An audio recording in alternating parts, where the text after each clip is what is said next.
guys! Another day, another vlog. At dahil nagutom kami ni Madam Mai ng alanganing oras at alam naman nating hindi kami makakatulog ng mahimbing kapag gutom, pinagbigyan ko na si Madam. Pupuntahan namin yung sinanyang kainan sa akin nung isang araw. And yes, tama ang narinig nyo. Biyaheng Montalban tayo ng ganitong oras. Naghahanap talaga kami ng mga kainang 24 hours na bukas. At isa nga sa mga nakita namin online ay itong Ghetto Gourmet sa San Jose.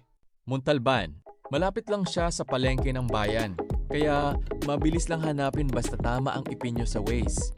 At ayun na nga, nakarating din sa wakas. Pakita ko lang ang order namin.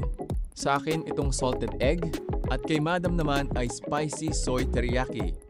Siyempre, tinikman na rin namin ang kanilang cucumber lemonade. Grabe, tamang-tama ang combo sa wings nila. Masarap siya guys at hindi rin masakit sa bulsa. Sulit ang busog. Medyo alanganin lang talaga pauwi.